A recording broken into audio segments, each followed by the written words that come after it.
Why do you want them to listen to your podcast? So that when they think about starting a business, they've got the content that is pointing them in the right direction. That is such a valuable piece of advice there. The change in mindset makes a massive difference. Welcome to Aussie LawnStars. Cool. Hey, welcome today to Aussie LawnStars. I've got a special guest from West Australia, Dan Aubrey. How you going, Gary? Hey, I'm struggling. I've been battling a bit of a tickle in the throat for the last week or so, and it's crept up on me the last couple of days. I did an interview yesterday where I was coughing the whole way through, so fingers crossed I won't be coughing today. But yeah, what's it like over in West Oz today? Partly cloudy, a little bit chilly, but I think the maximum is about 14 degrees. It was about 9 degrees this morning, but felt like 4 degrees. That's chillier than here. We're sitting at 16 degrees at the moment, and was reasonably pleasant weather today, but we're settling in for an east coast low that's going to bring around 10 to 30 mils of rain every day for the next 4 days. Yeah, okay, wow. So, yeah, there'll be less work getting done for the rest of the week. So, Dan, want to tell your story on this interview. So we need to get to know you a little bit and tell some of the interesting things that will help people out, give them a good understanding of who you are, but also help them understand what you've done and how you've made successes and failures in your business. Yeah, sounds good. I'd love to share. So, Dan, you're wearing a Mowmaster hat, which sort of belies your West Australian influence. But have you been in West Australia most of your life? Yes, so I was born and bred in Perth. Yeah. And pretty much stayed there up until, let's say, 4 years ago. My wife and I moved to Mandurah, and then after that, we've been in Binnyup for the past year and a half, which is about 2 hours south of Perth and about 30 minutes north of Bunbury. It's north of Bunbury. When we're giving people a bit of an idea, Luke Smith operates about half an hour out of Perth down your direction, maybe a little bit more than half an hour, 45 minutes, something like that. So you're that much further again, a bit further down the coast. Yeah. So it's not really suburban sprawl all the way down to Binnyup, but it's outside of the peripheral of the Perth suburban sprawl. Yeah. So it makes it more of a country town. Yeah, 100%. And when I looked at the map yesterday, on Sunday, it was looking like it's similar sized community to the place I live in, but my area has become suburban sprawl. So that would mean you would find challenges with small country town areas in terms of finding good customers versus people who just want to pay cheap. And a lot of people would just want to pay cheap, or they do it themselves, right? Yeah, well, Binnyup's a funny one because it's somewhat isolated. People struggle to get contractors out, and the contractors that are here, one guy is more of a handyman, and then the other he just does mowing. So there's a big gap to fill. And in Binnyup, we used to have a really high class golf course, and within the last decade, that got sold or it's basically abandoned. And so all these people that have moved down for the golf course want to retire by the golf course, no longer have a pristine green. So there's a few people here who, they want a high quality lawn, and also a lot of holiday houses, people from Perth who they don't want to go all the way down to Margaret River. So they come up, they kind of stay up around Binnyup, and they're used to high quality services as well. So Binnyup is, from what you're describing, it's a bit of a holiday town then, or a retiree town. Yeah, kind of like a quiet fishing, surfing town, basically. Yeah, okay. So that would certainly, like you say, it'd bring people who have been chasing the world-class golf course or the surf, the great whites. There's none around here, thankfully. Hopefully, touch wood. Yeah, that I've seen. West Australia is renowned for shark attacks, unfortunately. Yeah, I mean, we've got that very deep ocean drop off, that kind of runs off of Margaret River and then, Yeah. up to behind Rottnest where the currents are, and Yep. whales like to drift along that, and things that like to eat whales drift along that as well. Yeah, whatever those things might be. Well, yeah, I won't go surfing over in WA. But if we wind the clock back on you a little bit, I'm guessing by the looks of things you're a couple of years younger than me. My facial hair's got a little bit less colour in it than yours does. No, that means that you're becoming a wizard. Well, don't tell everyone. But yeah, I'm guessing you're not 48. No, so I'm 33, I 33, think. yeah. Yeah, you were pretty young when I started my lawn mowing business then. I started in 2010. Yeah, You might have that's, been in school. that's the year I graduated high school. Oh, yeah, there you go. So what did you do out of school? Did you go straight into this industry? Yeah, I was brought up in a household where mum was a member of the Organic Growers Association, which is all, backyard vegetable growing. And so gardening was always a thing that we did. But not just gardening, but doing it the good old fashioned way, right? Organic Yeah, growers, not just any. yeah, yeah. So Yeah, real soil. my mum wasn't stoked when she heard that I worked with chemicals. So, Yeah. Well, I grew up with the backyard veggie garden, and it was, compost and manure and straw on top and all those sorts of things to make it decent quality. My dad experimented with doing no-dig gardens and all sorts of different things. He still does. He's almost 80 years old now. But he was not afraid of using a bit of Roundup. A little bit different, but similar. yeah, similar. Yeah, like my hero growing up was Peter Cundall. I don't know if you remember Peter Cundall and Gardening Australia. I've watched Gardening Australia on and off throughout the years. So, yeah, certainly remember some of the things from Gardening Australia, but I couldn't name him, no. Well, unfortunately, he passed away just a couple of years ago. Yeah. Um, I did get to meet him when I was 15. I was very Okay. Nice. starstruck. Yeah, awesome. Yeah. So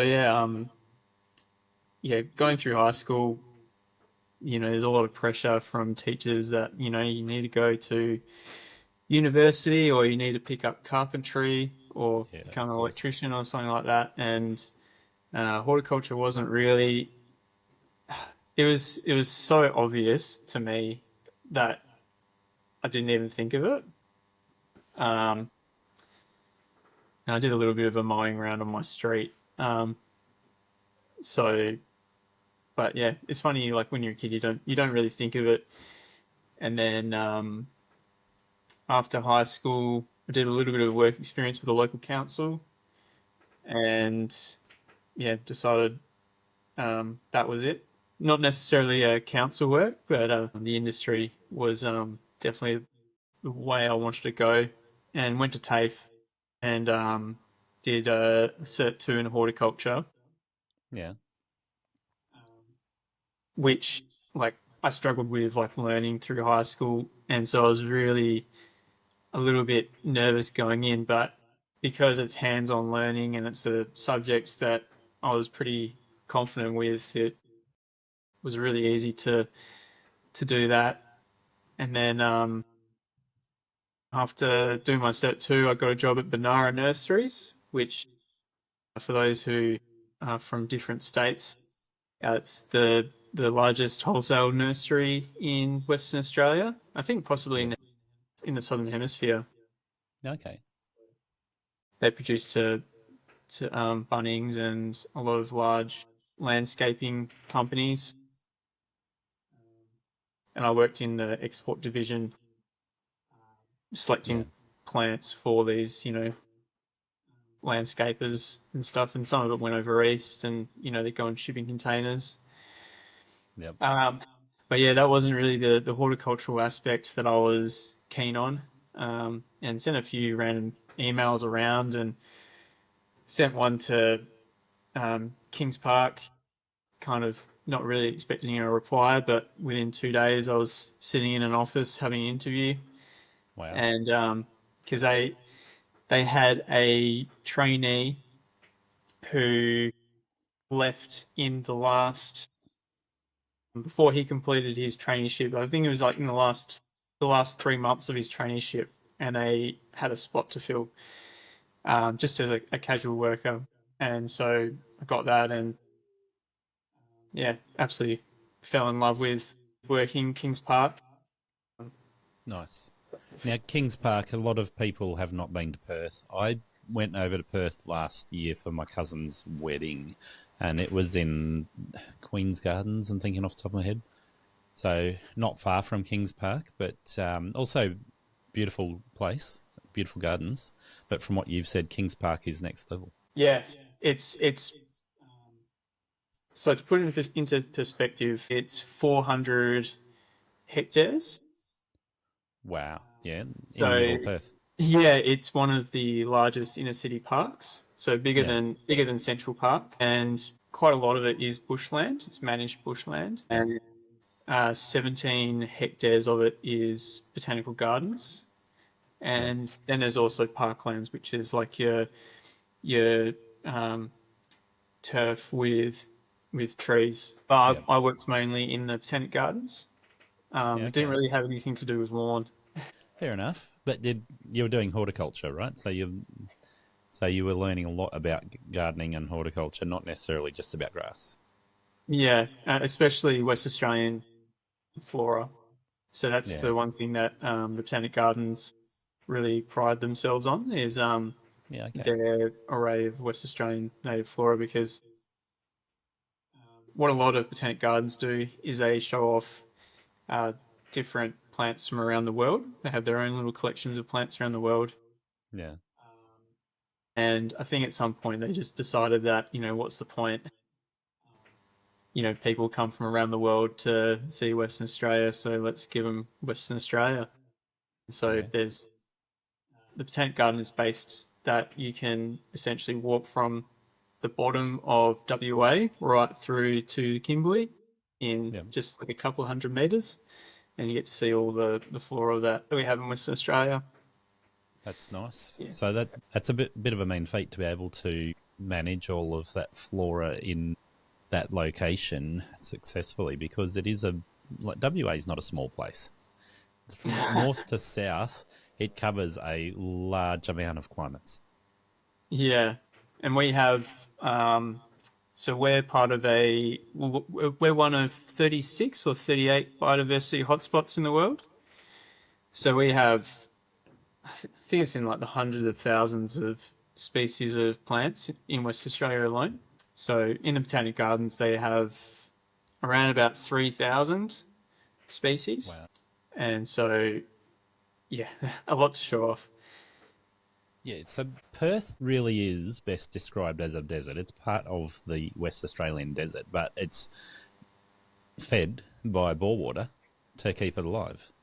So within Perth itself, would you say Perth is similar latitude to Sydney? I think that's probably true. Maybe. Excuse me. I'm It's gonna, definitely, so it's more arid. yeah, but in terms of latitude, like north to south, it's going to be fairly comparable with Sydney, which would mean climate-wise, and I'm just looking at a map now, and I would say, yeah, it's probably somewhere in line with Sydney, maybe slightly north of Sydney. Comparing to the rest of West Australia, if you go down to the south, the southern tip, you're talking Albany, and it is bitterly cold in Albany when it's this time of year.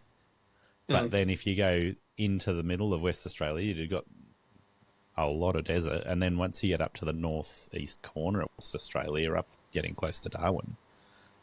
So there's a lot of diversity in West Australia, but within Perth, it's still, if you turn the water off, it's just sand. Yeah, 100%. Improving soil is an ongoing adventure here.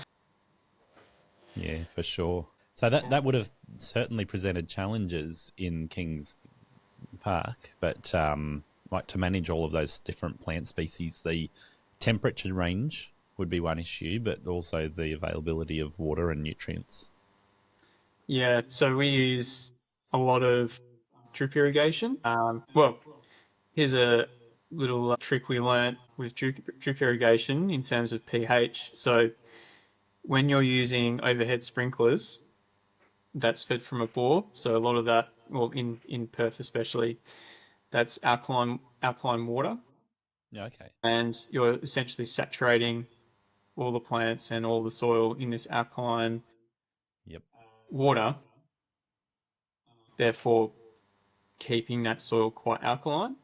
Alkaline and mineral, right? So bore water would have quite a lot of minerals in it, but and I'm guessing it's not as alkaline as, say, like if you're comparing acid to alkaline, it's not in that range of melting everything it touches, but No. certainly not where you want it to be for all of your plants. Yeah. So yeah, alkaline, and over time, they found that the plants in the tank gardens weren't really living up to their longevity that they should have had. Yeah. And then when they converted to drip irrigation, what they found is that that bore water that's coming out of the drip irrigation is only alkalining, is that a word? The soil that water's penetrating, that's alkaline, and then rainwater, because that's acidic, that's hitting all the rest of the surface that um, isn't doesn't get any of the bore water. So what's happening is a neutralization in the soil, so that acid in the rain, and then combining with the alkaline bore water gets that soil level closer to a neutral pH, and found that plants were actually coping and living a lot longer. Good. Yeah. I know a lot of people who don't like drip irrigation, especially in terms of like a backyard management kind of situation, just because it's quite hard to keep an eye on, any breaks or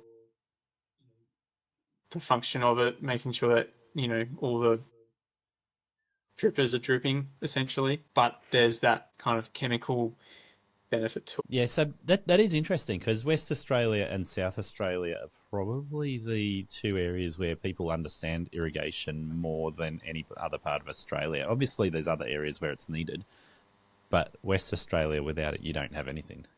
Yeah, and from what I know, like the retic companies do a lot of their research either here or in the Middle East. Yeah. So Okay. like comparing those kinds of um, environments, Yeah. that were kind Pretty of similar to harsh that. environments and a good way to test it. I Yeah. guess there is value in testing it in other places too. And I was yesterday at my interview, I was talking to a guy about the East Coast here in terms of people that will actually use irrigation in the East Coast. And of course, our soil quality is vastly different to what you've got in WA.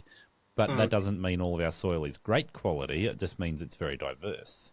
Whereas Yeah. yours is just all sand Yeah. until you add something to it. Yeah, But exactly. We're not what that having to means, add like lime to our soil at all. We're having to add a lot of organic matter to our soil. yeah. So for us, we have a lot of areas which the soil is really rich and full of nutrients, and you don't need to add anything as long as you've got enough water. And I was saying to the guy yesterday, you can literally throw turf down on top of a rock and water it, and it'll grow. But when you're talking about good soil profiles, then you start going, okay, on the East Coast, we've got clay, we've got sand, we've got rock, we've got everything you can imagine. So obviously the areas where there's been a lot of compost build-up over time, the soil will be nice black soil quality and it's just really nice. But where it's struggling, it might be clay or it might be something else. So that makes a massive difference. You guys just have sand and then you have to add things to the sand to try and make it good. Yep, exactly. So, yeah, I started there on a 3-month contract, and then they interviewed for more trainees, and I got that and had a 2-year traineeship, and then halfway through, so after about a year doing my Cert 3 at Kings Park, they advertised for permanent Hort staff, and I applied for that and got it. And so at that point, I was working underneath a coordinator, which is like a small team leader. So they usually have one or two horticulture staff underneath them and a trainee, and they look after a certain part of the botanic gardens. Everyone's got their own little sections. Yeah. Okay. So I was kind of working in what's called like the entrance, which is more or less the start of the botanic gardens, where a lot of the tourists come and go for a walk and get all their photos and whatever else. Yeah. And after a year or two, I think they advertised for coordinators. I applied and was successful in getting one of those positions, and where I looked after a nature play area, which at the Yeah. time was very new. I don't even think nature play was actually a word back then, but had all natural creeks and a lot of rocks, and it was based in an area that used to be an arboretum, so there was a lot of collections of eucalypts throughout there. Yeah. Okay. So when we talk about nature play, you're talking about an environment which is bushy, but encouraging for kids to be able to just have play areas where they don't have to worry about anything; they can just enjoy it. Yeah, absolutely. Yeah, it's as close as you can get to playing in the bush without Yep. being in the bush. And so yeah, they used to run a lot of education programs through there, and I still had to help out in other areas of the park as well. And then after a couple of years, got the position of assistant curator, which is looking after a number of coordinators. Um, so yeah, I basically um, had coordinators that looked after the war memorial, which was at the time was an annual display that got changed every couple of months, about four times a Okay. year, Yep. and a lot of the grassed areas. Although I wasn't, um, we were horticulturalists, and we also had a turf department, and they sorted out all the lawn. So didn't really get a whole lot of experience in lawn management, only from what I could see from afar or on the job, seeing what they were doing, kind of got a general idea of their practices. So yeah, if you've been to Kings Park, they're very immaculate kikuyu lawns.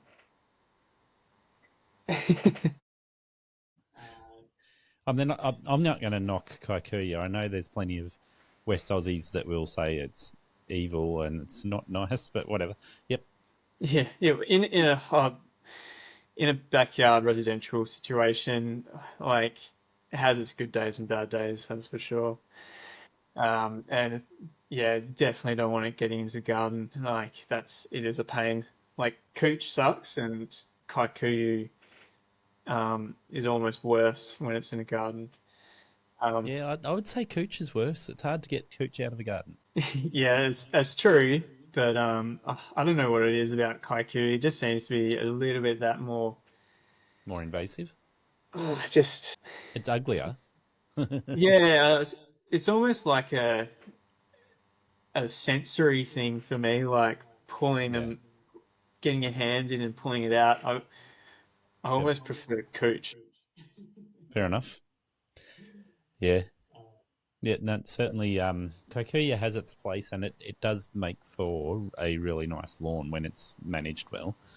But Yeah, it's one of those grasses which if it's in a suburban backyard and it's not managed well, you just get long bits and short bits and dead bits and bits that won't stop growing flat out. yeah, It's not and yeah, even, doesn't look nice. yeah. Well, these lawns they get mowed 3 times a week. They get Yeah, a lot of which is attention. what you should be doing, right? If we're talking about how to manage a good lawn, three to 7 times a week, maybe even Yeah, 2 or 3 times a day if you're talking golf courses. Some of them. yeah. Well, I'm trying to tell that to all my clients, but Yeah, yeah, let's just say pretty expensive. Yes, it would be an expensive service option, I'm sure. Yeah. So yeah. So around about the time that I was assistant curator, but after a couple of years, we of course had COVID, Yep. and that was pretty stressful, especially if you're managing people. And yeah, and it got to the point where when you start going further up the ladder, like I was, Yep. it's less about the plants and more about management, and you end up spending your time in an office. I had a little bit of firefighting experience working in Kings Park. Um, we Okay. they're all fire trained, had our own fire vehicles, Yeah, okay. and so I was kind of keen on trying out the fireys, and Yep.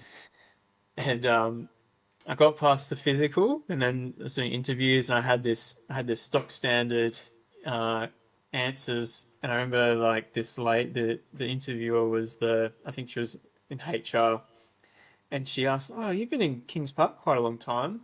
Um, Surely it would be stressful if you were to leave. How would you deal with that kind of stressful situation?" And she just had me, and yeah, that's what I think. Uh, yeah, I didn't get any further through the process with getting to the fireys, and I think it was that question, and so I went away just thinking, "Ah, I'm going to show you. I'm going to show you. I'm going to leave Kings Park, and it won't be stressful, and then I'm going to apply again." And Yep. yeah, but yeah, no, leaving. I ended up leaving Kings Park just after COVID, and Yep. worked in a vegetable garden for a restaurant, like a farm to plate kind of restaurant, very boutique and um, upmarket. Yeah. And because I was so used to being on a salary, and then all of a sudden I was on casual, I felt a bit more freedom and control over the money that I was earning. It's like, oh, well, if I work longer tomorrow, I can earn more money. Whereas, like, when you're on the salary, you just get flexi time, or Yep. you get opportunities to do overtime, and you have to wait for those opportunities to come up. Yeah. So, yeah, that was like almost like an aha moment. And then after that, I was just trying to figure out what I was going to do. Working at that in that restaurant garden, that vegetable garden, which is called Coogee Common. If anyone's interested, highly recommend. It's amazing food. So whereabouts is that? In the middle of Perth still? So that's in Coogee. I think Coogee, all right. I think over east you guys call it Codgy. I honestly don't know where that is. It's like I'm not sure. I've been to. So that okay. That's down below Fremantle. Yeah, Yep. Yep. I definitely went through there. So that's farm to plate, I guess you'd call it. yeah. Like, well, it's probably about 1,000 square meters. Yeah. Um. So yeah, a lot of soil preparation, as we discussed before about adding um organic matter to the soil, and It that would was have made also your mum happy. yeah, that was completely organic as well. So couldn't use any chemicals, but I mean some of those organic weed control, well, especially the pest control, some of the organic stuff is actually can be quite harmful. After inviting Sortscape in to share how their software can help your business, we created a link for you to be able to support Aussie LawnStars when you join. Sortscape will save you time and effort with scheduling, quoting, and reporting so you can build a more efficient business. Visit sortscape.com/LawnStars now to join, and thank you for your support. While I was at Kings Park, I was in the chemical handling committee. Well, yeah, the chemical handling committee, and we were constantly trying to find alternatives to glyphosate. That was just like the ongoing thing was, we need an alternative. We're all heading in this direction, so we need to find safer chemicals to use. And we tried so many, And there were ones like, it's aceric acid, Yeah. the acid that's in vinegar, basically.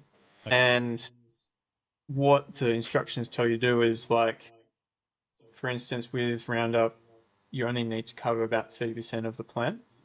Yeah. Whereas with this stuff, it's full drenching. You have to absolutely drench the plant. Yep. And then it also can alter the pH of the soil, which meant that we Yep. couldn't use it in bushland situations. A lot of the organics will alter the pH of the soil, so can render the soil infertile if you use a lot of it. Yeah, and so because you're using so much of it just to drench the plants, it ends up being very expensive. And Yep. we had contract sprays as well, and they just after we did that trial, they're like, "No, we don't want to use this product ever again." It's just you feel your nose hairs burn. Yeah, that's fair, and that's one of the considerations you've got to look at is the impact it has on the environment, but the impact it has on the people that use it as well. Yeah, And it's 100%. a lot of the contact sprays are like that. They run an acid that burns the foliage rather than killing the plant systemically. Yeah, Whereas Roundup kills the plant systemically. It goes into the core of the plant and kills it from the inside out. yeah, yeah. There was one that some councils were using called pelargonic acid, which I think is based off of the acids in pelargoniums, I'm pretty sure. Yeah.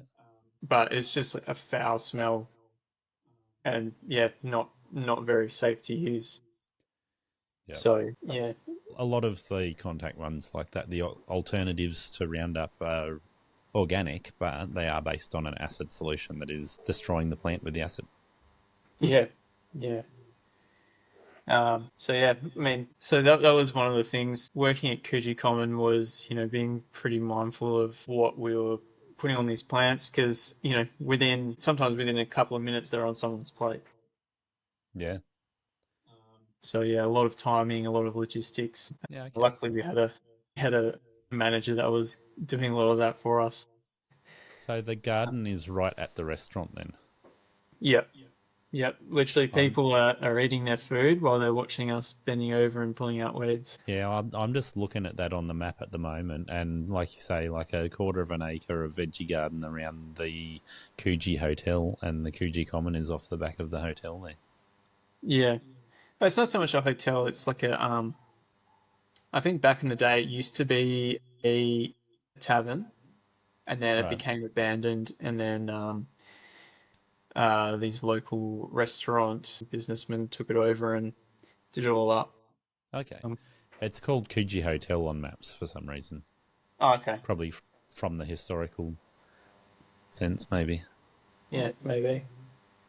But yeah, there's quite a lot of veggie gardens there. That Yeah.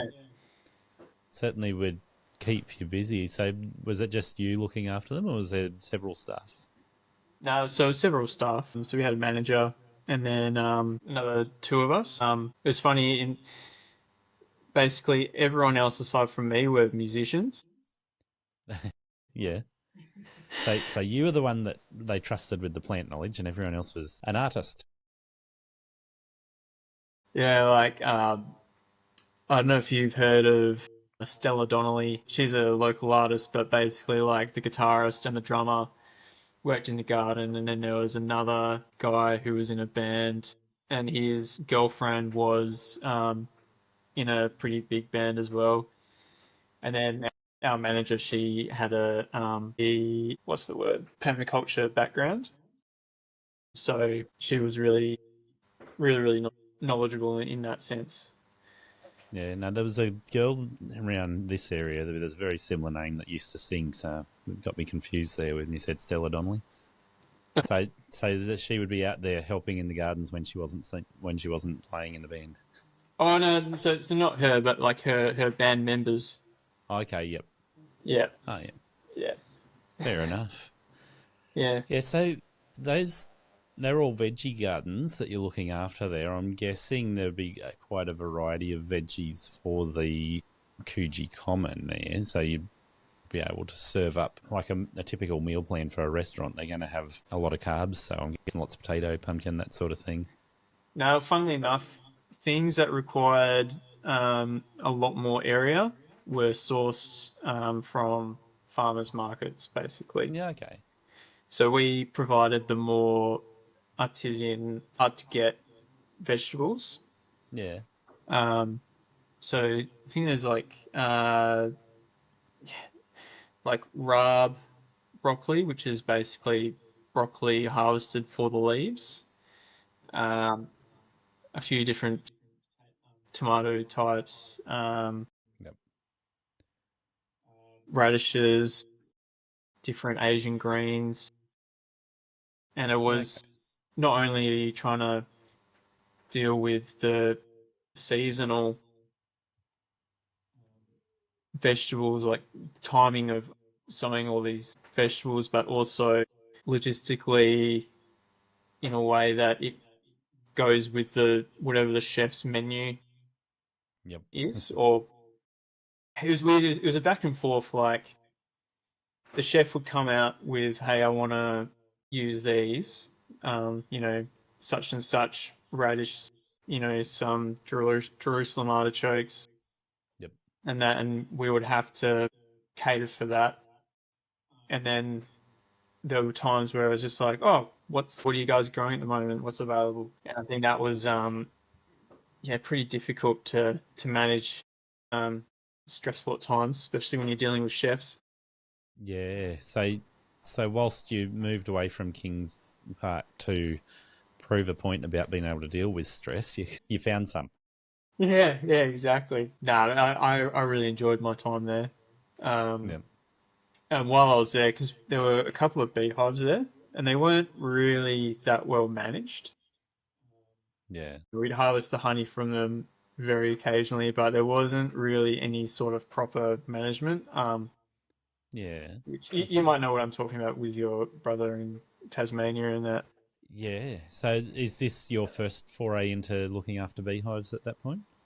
Yeah, so spring came around, and obviously you probably know what happens in spring. Bees like to produce another queen and And send a create swarm? another colony, and next minute you got a swarm, Yep.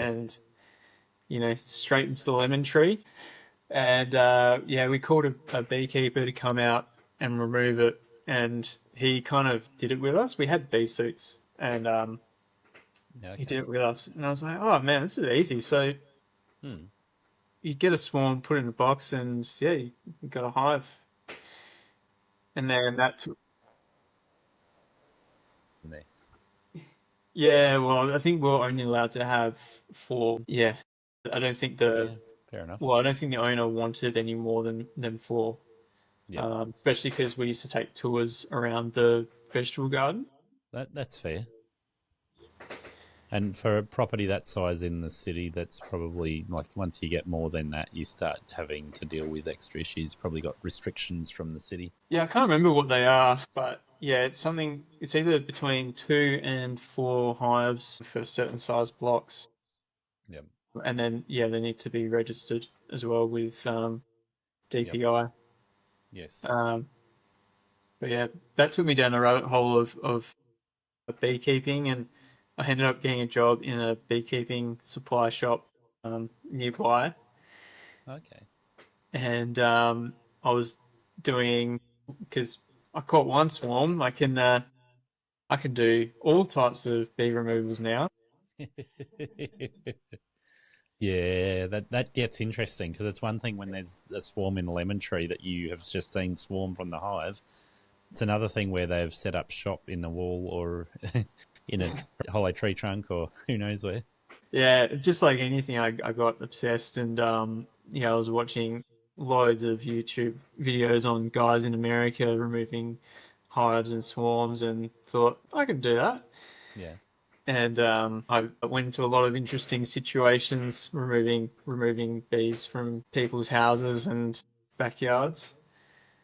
So do you deal with a few native bees or anything that's not the standard European honeybee? Nah, so in West Australia, all of our native bees are solitary. Yeah, okay. So you would have seen like, bug hotels where they got like looks like the ends of bamboo Yep. stakes. Yeah.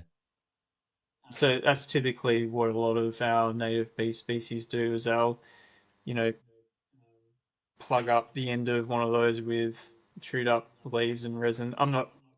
I'm not a native bee scientist, but Yeah. yeah, we've got a lot of native bees that do that, or they make little holes in the ground. We've got a lot of burrowing native bees. I think we've got the largest um, native the largest native bee in Australia up north. Um, but yeah, um, basically, if it's in a hive, it's a European honeybee. Yep. Fair enough. Okay, so yeah, you've done that for a while, getting hyper focused on helping people find swarms, getting rid of swarms for people, which Yeah, would put you in a good position if you want to then market those through the beekeeping shop to people that are wanting to start a hive. It's a ready hive set up, ready to go. yes and no. It's because yeah, you'd have to. I could talk about this forever. You don't want to ask me these questions, but basically, like you need to, if you're going to sell it to someone, you need to have it needs to be in quarantine for at least 3 to 6 months, just Yeah, to make okay. sure it doesn't have any foul brood, which is a disease.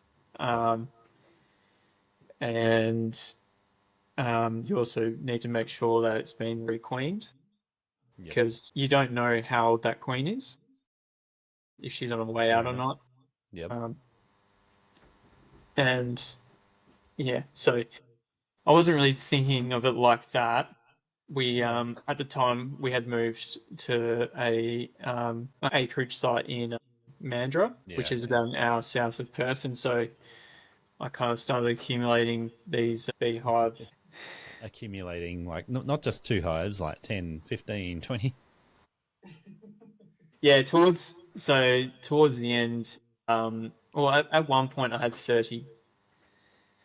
Yeah, you So would have yeah, been able to keep Perth supplied with honey.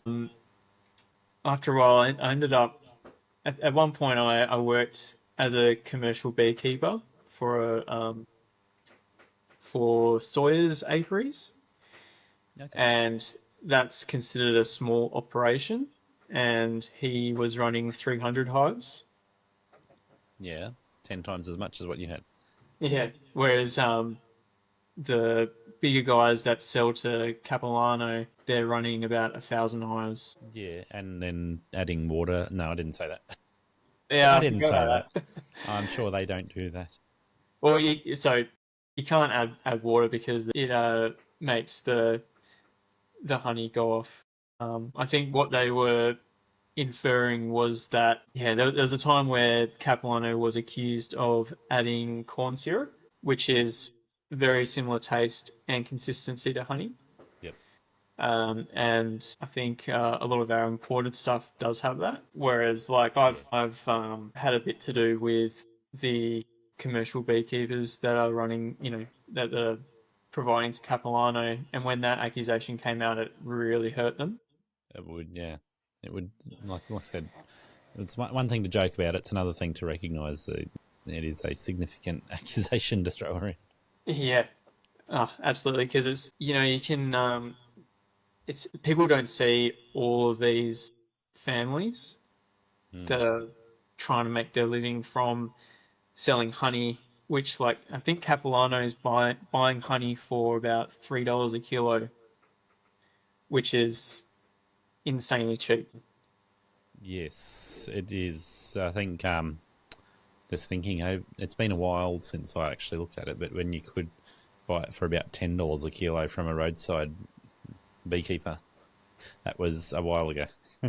Yeah, I mean, like it's like any industry. There's cowboys in the industry. There's, the guy who's got a couple of hives in the backyard and just you know extracts his honey in the kitchen. Whereas when you're a larger operation, you need to have met food safety standards, have all the proper procedures and stuff. And so yeah, when there's the cowboys out there, it's kind of lowering the standard for other honey producers.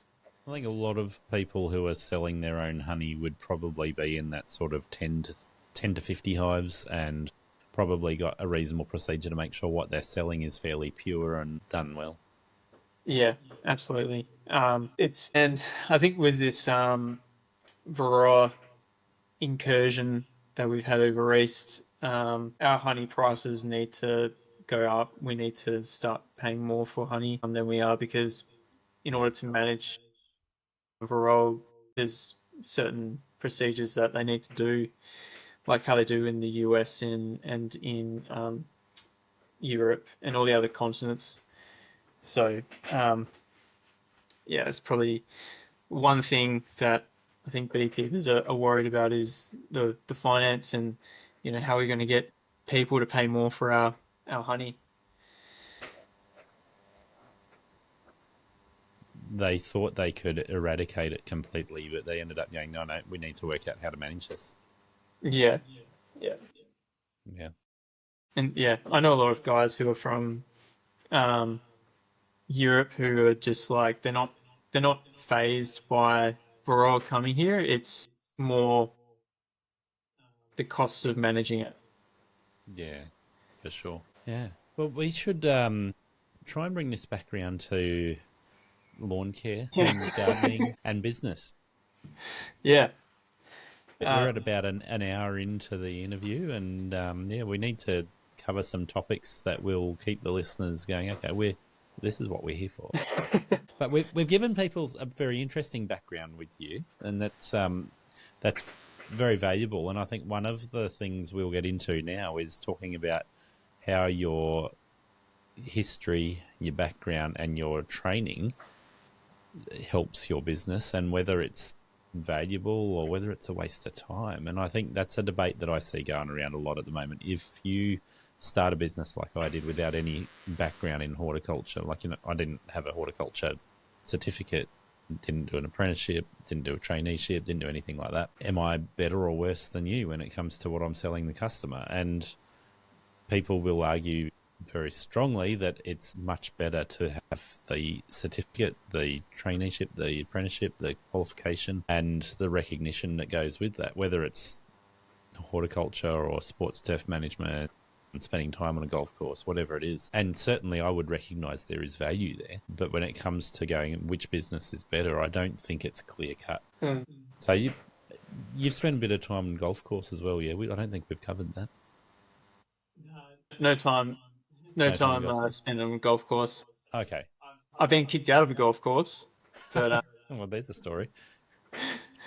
yeah, that was here in Binyup when I was a little bit younger, because I used to come down here for holidays with parents, and have friends down here. And one time we had an old bag of golf clubs and some golf balls, and I thought, hey, let's all go down to the golf course and try and hit a few.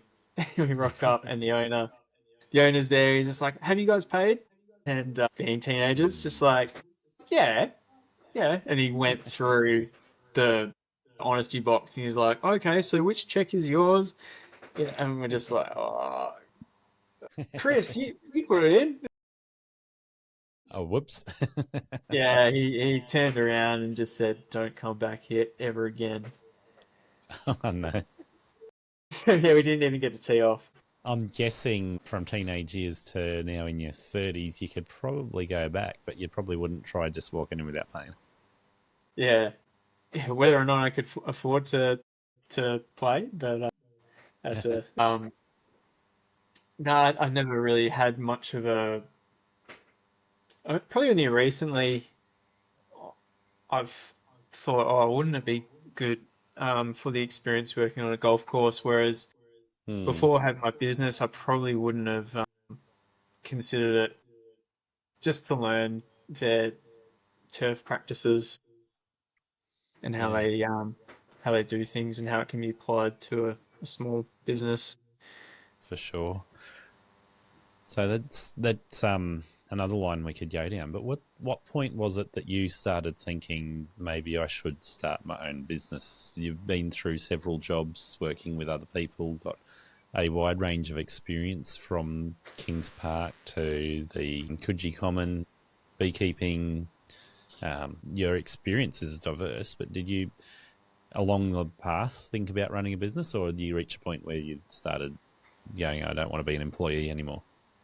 No, I never thought of running a business because I just thought it was too hard.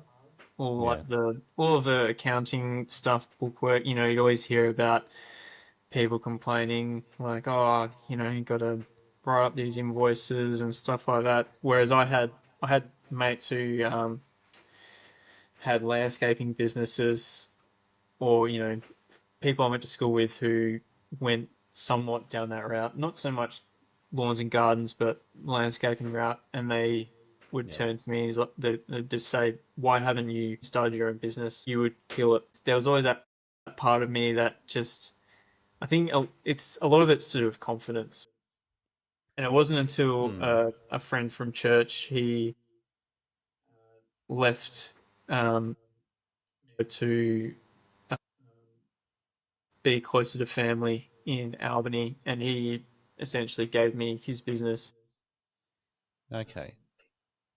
And I just thought, you know what, this is falling on my feet. Okay, I better give it a go. And Yeah. and I just decided, you know what, all the stuff that's hard, I'll just deal with it when it comes. Dealing with tax and bookwork and stuff like that, I'll just deal with that when that comes up. I'll just do what I know for now. Yep. And at the time, that was a lot of his clients were real estate. So, you know, garden cleanups for rentals where the tenants had to leave, or yeah, basically things like that. A bit of gutter cleaning, and yeah, it's over time. Kind of, I got rid of gutter cleaning completely, and Yep. kind of focused more on my own skills that I had learned. Yep. So when And you started taking over his business like that, it's almost handyman in terms of because you're just doing whatever jobs people need doing, which often means cleanups, like you say, gutter cleaning, those lower entry point jobs. And I say that deliberately, lower entry point jobs. It really becomes a case of going, well, you're not going to make a huge amount of money there unless you're really competitive when it comes to your quoting. And you're probably going to be able to run a business where you're taking a lot of cash and you're writing out invoices in an old paper book and keeping a paper diary. It's really simple, easy way to run a lawn care and garden business, but it also is a low entry point, meaning you probably sit there scratching your head at the end of the day going, is it worth doing? Am I making good money, or am I just like barely covering expenses? yeah, exactly. I didn't know how to do quotes. Yeah. And if you're lacking confidence, then those quotes tend to go low rather than high. Yeah. I think what his price range was about $70 an hour, Yeah. which like wasn't too bad. It just meant that you had to do a lot of a lot of jobs. Um, Yep. but he also, there are elements of chainsawing and tree pruning, which I'm pretty confident with. I did a little bit of time working as an arborist and also worked with the arbor department in Kings Park as well. So tree pruning wasn't something that I was new to. So you could charge a little bit more for those, but I still didn't really know how to charge more for different things. Yep. It's still my time, but I'm doing this thing. Yeah, it was pretty tough for me to kind of understand that. Yeah. It's and that is a big challenge when you're trying to work out how to run a business and how to quote and what your rates are. That you often end up underquoting things, but also when you know something's worth more, it's still you struggle to come across as confident in how you present that. Like, this is worth what it is, rather than I'm just going to go with the base rate because it's easier for me to win the job. Yeah. I think that's where, like, the question about qualifications or not qualifications, I think it's just Yeah. confidence. If you just have to be confident in your skill and your abilities, and when you come across confident to a client, they're not going to second guess your opinion. Yeah, that makes a big difference, doesn't it? And I think hand in hand with that is the rates that you charge. So when use that rate that you mentioned, $70 an hour, and I'm guessing that's a couple of years ago. That was last year. Last year, right? That's great. What I want to make the point of there is if you talk about these two things that go hand in hand. One is knowing what you're worth, and the other one is having the confidence to present that to the customer.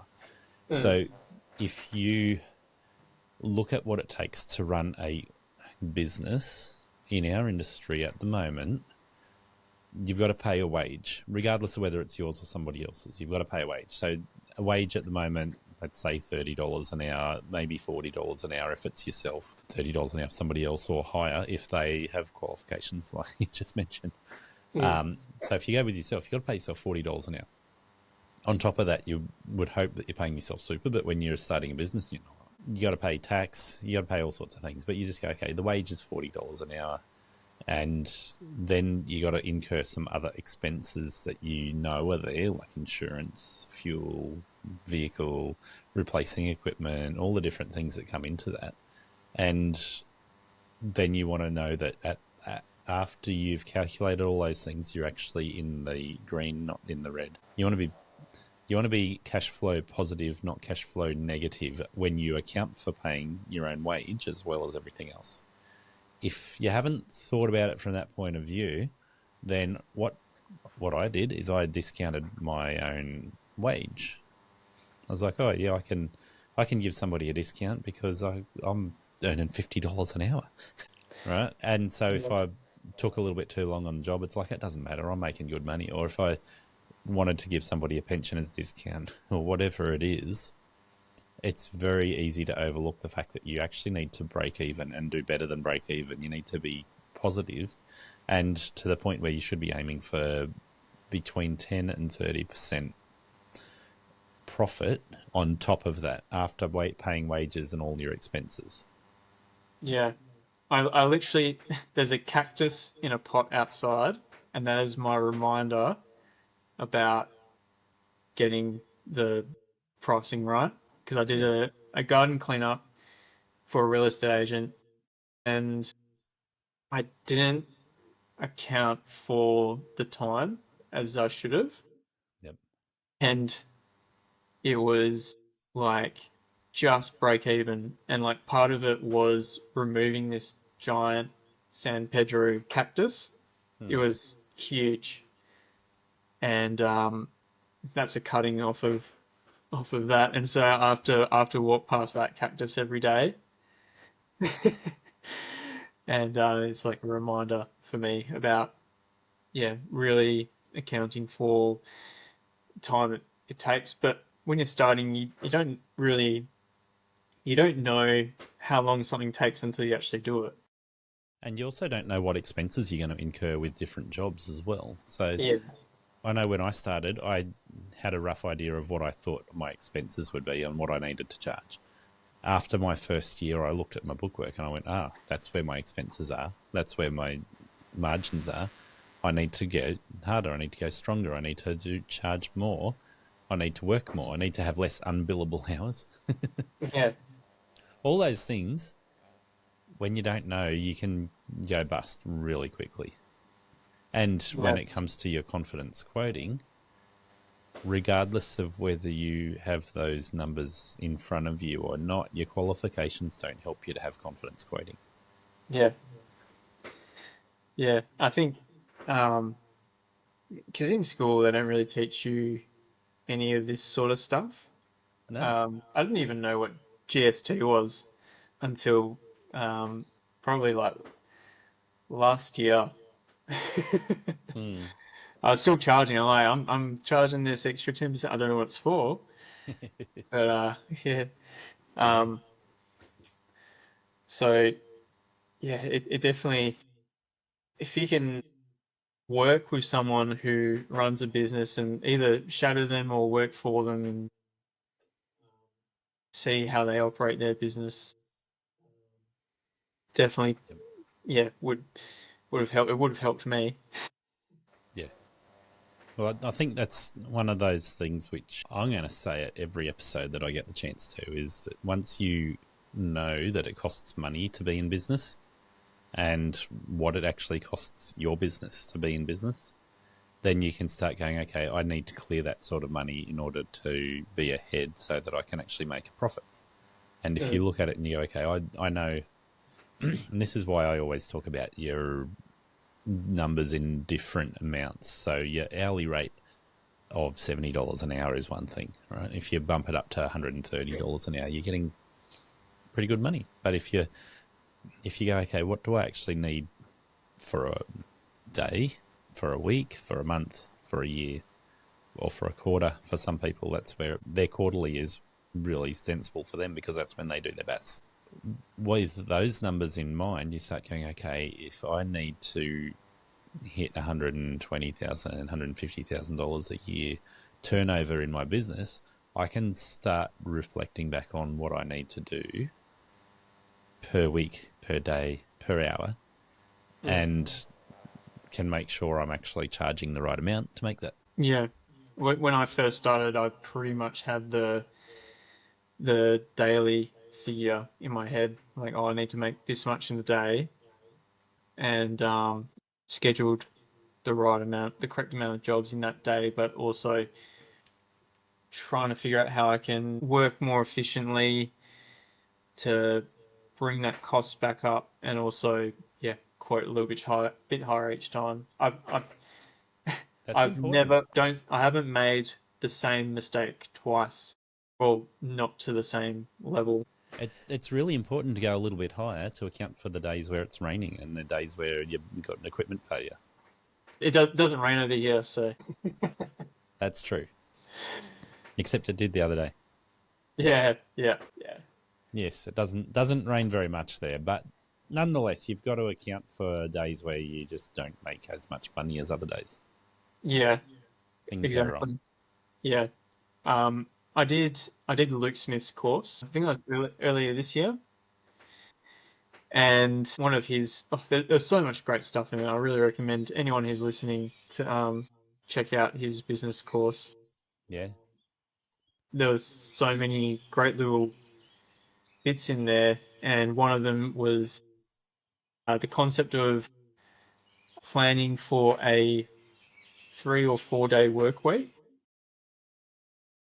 So you should really be making enough money in those first 3 days to cover those last two, Yep. because having those extra 2 days in the week, if it's raining, you can move those days over to your Thursday, Friday. Yep. Or in my instance, like I do just like lawn installs and also landscaping and planting, things like that. I can put those on those days, those larger jobs that might need a bit of extra time. Whereas all my Yeah. mowing and kind of regular stuff happens Monday through Wednesday.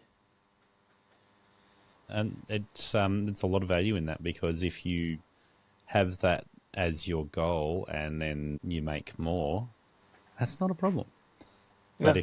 if your goal is to just meet your target, then you end up working 7 days a week and hating your job, hating your life. Yeah. I think there's value in two different perspectives there. One is exactly what you're saying from Luke's course, is make sure you've got that backup room to be able to go, okay, we've got a couple of days a week there to be able to do what needs to be done so that we can stay on top of everything and still meet targets. Yeah. And then if we have a good run, we're in front. The other perspective that is really valuable to look at there is, if you're paying an employee to do the work for you, how much value do you get out of the employee and how much work can you get out of them? Mm. So you would hope, if you're putting on an employee, that you got them working 5 days a week and that you're getting reasonable value out of them for the 5 days a week. But you know full well There's going to be weeks where 3 days is all you're going to get out of them. And I've just done 2 days work. We're Tuesday afternoon at the moment. My employee should be turning up tomorrow. We're expecting 20 mils of rain tomorrow. Jeez. A bit of machinery maintenance, I think. Well, like we're just talking about, it's about planning for those things that will prevent you from earning income on those days. Yeah. You know it's going to happen. We're in an industry where that's expected. Efficiency is the thing that rules a business and the decisions you make as a small business owner. Right Mowers give you the options in their product lineup to match efficiency with size, fuel usage, and the type of jobs you want to target, from catching to mulching or side discharge, from roadside verges to acreages, and manicured lawns to 6 feet tall and super long. I've been using the Right Stander I 42-inch with a Catch Pro for manicured areas and the Stander ZK61 to maximise productivity for large open acreage mowing. If you need to replace your push mower, try the 32-inch Stander B. If you have more open access to residential properties, there's a 42 through to 48-inch option that suits you. And if you want to enter the acreage market, the 52, 61 and 72-inch machines have choices in engine size and model type to suit the work you want it to do. Right Standards go the distance, saving you time and money season after season.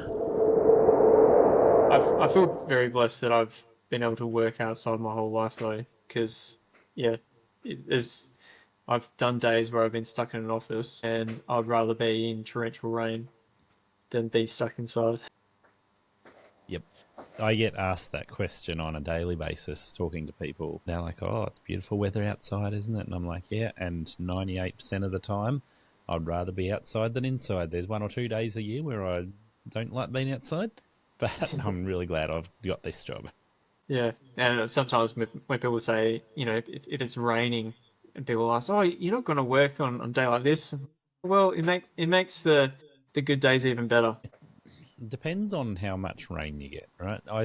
And the season as well. So, I was in Tassie, not last week, week before, and I can tell you right now, when it was single degree temperatures with strong wind and rain, I'd rather be inside. Yeah. But in summer weather, and you get a little bit of a light drizzle, that's not going to stop you working. Yeah. So I've found my rule of thumb there is if the rainfall is running off hard surfaces, then we're probably getting to the point where some areas are not suitable for working anymore. So there's too much water in the ground, so that it makes a mess if you're mowing, or too much water in the gardens if you're trying to do any sort of gardening. Yeah. Does it ever get too hot to work over where you are? Yeah, it does. The temperature will hit different in different places, so I can't speak for Brisbane versus Melbourne. I'm out of Sydney, but call it Sydney because I'm in New South Wales. And again, the difference between working on the coast in Sydney versus working out Penrith or Blue Mountains or whatever is massive difference. Right. But for me, I've worked in 40 plus degree temperatures. We don't very often get plus 40. It's usually, you'll find between 25 and 35 degrees, the humidity is often painful. Yeah, okay. And you probably don't know what humidity is, right? Isn't that what happens in the shower? Yeah, pretty much. That's what it feels like when you're working in 25 to 35 degrees on the East Coast, because it feels like you're having a shower, only it smells like you haven't had a shower. I've been part of my roles working in Kings Park. We get to go seed collecting, so collecting seed around Western Australia, and I've been all over Western Australia doing that. And one of the times we did about a month in Kununurra, which is in the top end of the Kimberley. Yeah. Yeah, and we went, I think it was January, which was the crossover between the wet and the dry. And so people were literally going troppo. Yeah. First, as soon as we got there, we stopped in at a bar and someone picked up a stool and threw it at someone and there was a fight. Wow, this is. There you go. Fair dinkum. Yeah. So around here, I would say between 25 and 35 degrees, I'm still working, but cursing the humidity depending on how bad it is. And there's times where we will get reluctant to call it drought, right? But compared to you, it's not. But we'll get a dry spell, and you don't have humidity, and you just keep on working, right? But once you get over 33 degrees here, the humidity disappears very rapidly. So between 33 and 35, and we've had up to 45 degrees, 46 degrees once or twice. But typically once you're up over 35 degrees, the humidity's gone, and the risk of damaging the turf or the plants by working is a real consideration. So you can keep hydrated, but over 35, between 35 and 40, a lot of people will start going, maybe I'll call it an early day. So work in the morning before it gets too hot. Once you get to midday, start working out an exit plan. Yeah. And if you know that and I've seen this where I've kept on mowing, and you go back a week later and have a look at the grass, and you can see the stripes on the grass where all the turf has been burnt from your tyres on the ride-on. And it's like, okay, really shouldn't have been doing that. It was too hot, the grass was too dry, and it's literally burnt the grass. Yeah, wow. But yeah, I'm happy to call it a day around between 1 and 2 p.m. if it's getting really hot, and just go, that's enough. Don't need to dehydrate myself or do damage to the plants. Been the odd occasion where I've said I'm not going to work at all today because we're expecting 40 plus degree temperatures, and it's already 30 degrees at 7 o'clock in the morning. Yeah. But it's not too often we get that. Yeah, okay. So what's it look like for you?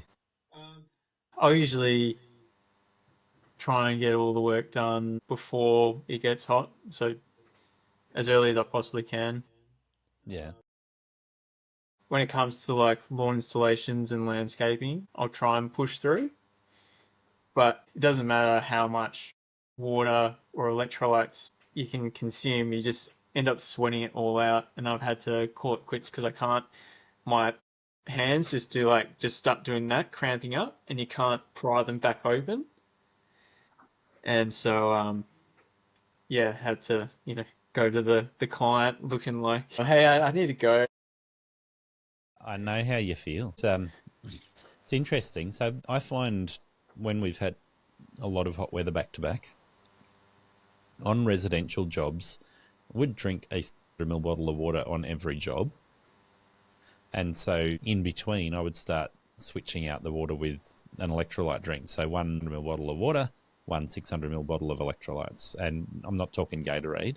I don't know what do you go for, but Gatorade's not great. I've found Hammer Nutrition is one of the ones that I've found really good. Otherwise, there's a couple of other brands of electrolytes that, I know what's in them. They're fairly healthy and good for you. Another one that I've seen several people recommend, and I've found I enjoy doing it, is drinking coconut water. Oh, yeah. Yeah, I've smashed a lot of coconut water last summer. Yep. Yeah, so it's a good one for you. Yeah. I can't remember like the other electrolytes off the top of my head.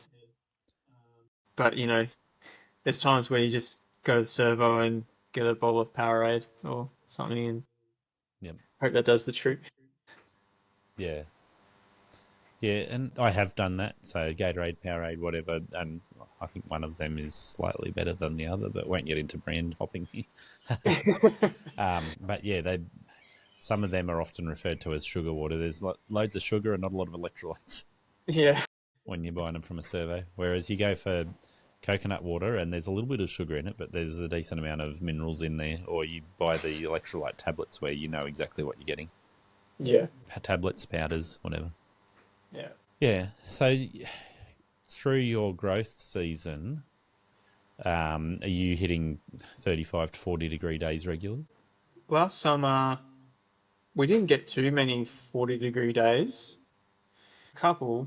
It hasn't, it doesn't usually go over 42. So, yeah, summer is typically around, the 35-degree range. But, yeah, we don't have any humidity. It's just dry. Yeah. So, by comparison, our summer, and this has changed heaps the last few years, We've had some extremes. Yeah. But a typical summer, you would expect to get between 38 and 41 degrees. You'd expect to get between 1 and 5 days that are like that through a peak season. We've had a few years, so going through COVID, where it was wet right through summer, and we literally were lucky, if lucky is the wrong word. We thought it was extreme when we got 35, 36 degrees in those years. You didn't see 40 degrees at all for 2 or 3 years. And then other times you get, like when we got 45, 46 degrees, you'd have a week of 39, 40, 42. Yeah. But yeah, typical. If we get just a typical summer, you might get 1 or 2 days where you get that sort of extreme, or a week of high 30s. Yeah. Yeah. So let's look a little bit closer at your business. So you took over your friend's business around 12 months ago, am I right? 1.5 years ago, I think. 1.5 It's years around January. I think it was around December or January last year. Yeah, so call it 1.5 years then. Yeah. You've had some good experience being in business through 2 summers, and you're in the middle of winter at the moment. Yeah. You've changed the direction of the business from what he was doing. Yeah. Yeah. So your predominant direction would be related to your skills and qualifications. Yeah. Yeah. So does that mean you're doing a lot of gardening, or does that mean you're getting into the higher end lawns? Both? Both. Yeah. I feel like a box of licorice, all sorts. But yeah, especially since moving to binning up, because there's roughly there's 2 guys that do mowing around here. Yeah, okay. One guy's a bit more of a handyman kind of background, probably not so reliable. And then the other guy he just strictly mows lawns, no applications, no renovations, just Yep. rocks up with the edger and snipper, and then runs the HRU over and onto the next one.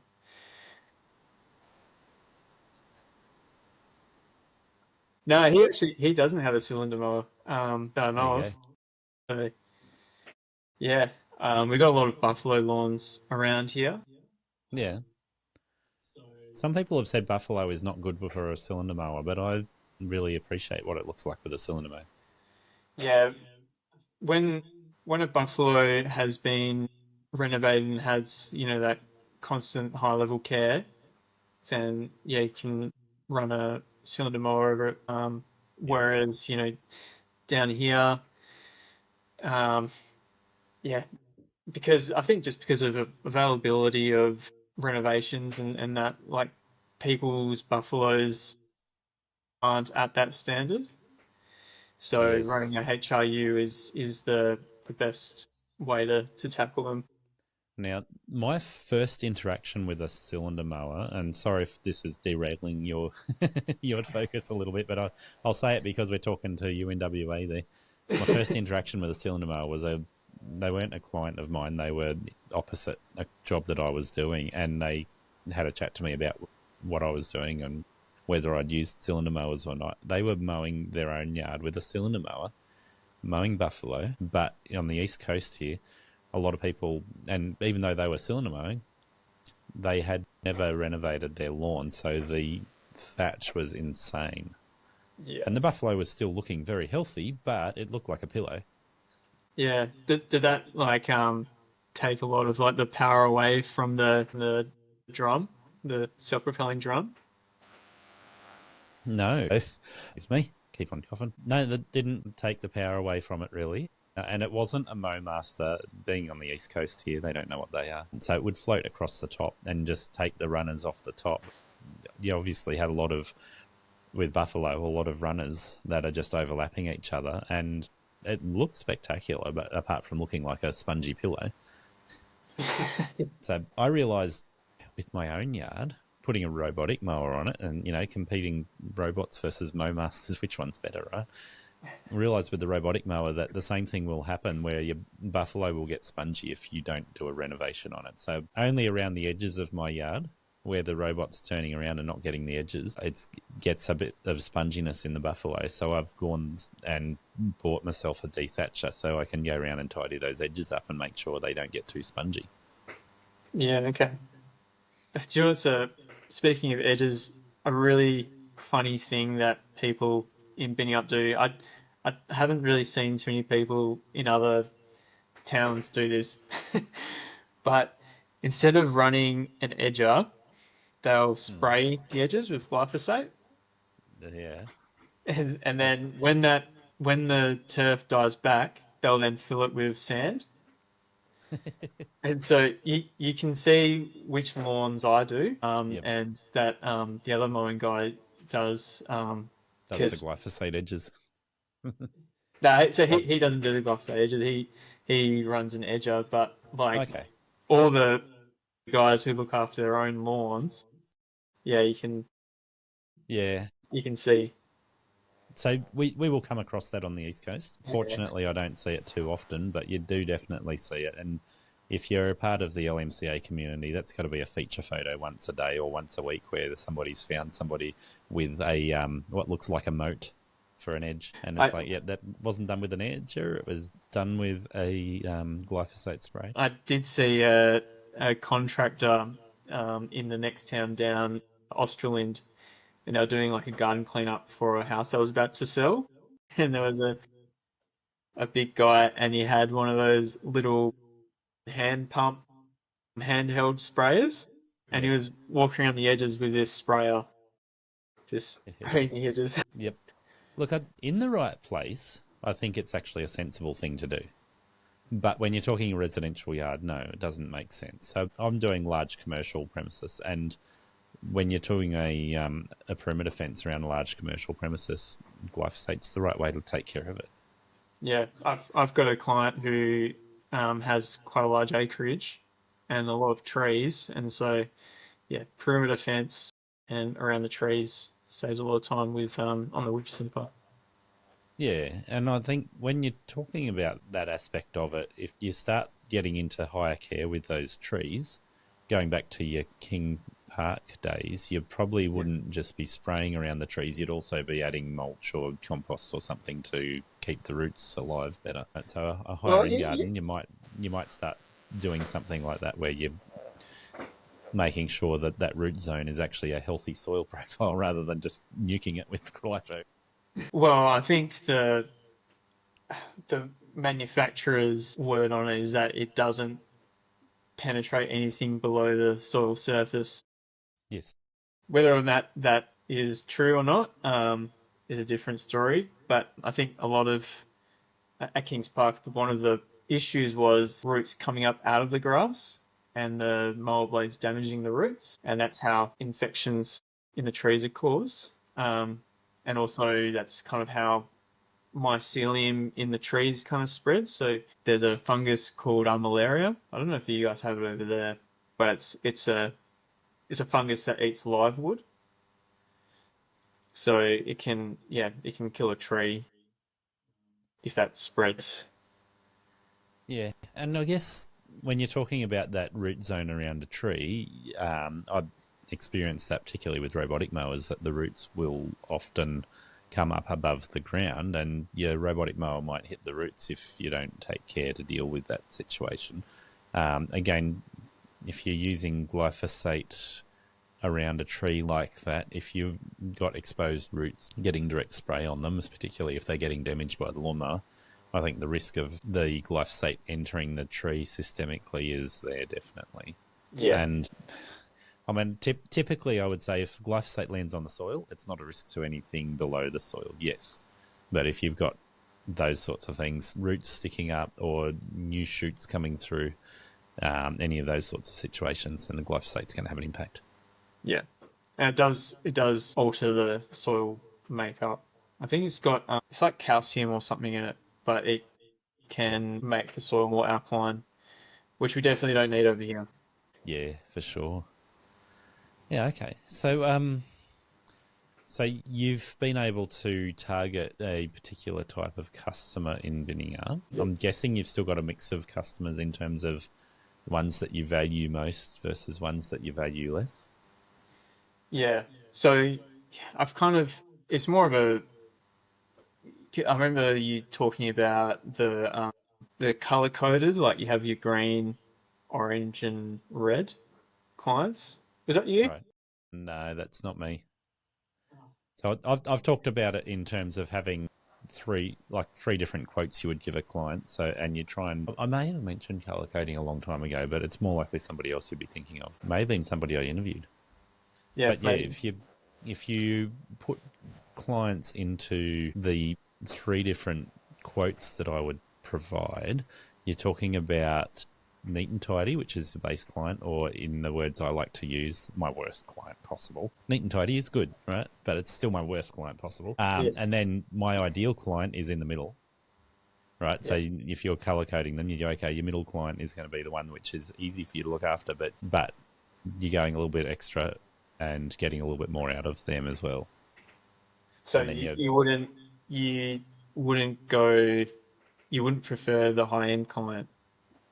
well, the reason I say that is because I I would like to give people three options. One is my bare minimum, one is my ideal, and one is high end. My ideal is a little bit less than high end because it's easier maintenance, right? So in terms of best value for money for me, the middle one is where I want the client to land. So if you look at it from how I would word it, and you don't tell the client this, you tell them something that makes it appealing for them, not something that makes it appealing for the business owner. Worst possible client is still a good client. My ideal client is where I've got a good balance between the amount of time that I spend there and making sure they're getting extra value. And then the most painful client, so not my worst client. Worst client's the cheapest one. Most painful is the most expensive one. Right. Yeah. And the most painful one is no expense spared. They want you there 24 hours a day, 7 days a week. And they don't want you to talk to them. They want you to just do the job. So no expense spared. Everything needs doing. And make sure you're there for 3 days before every party that they have.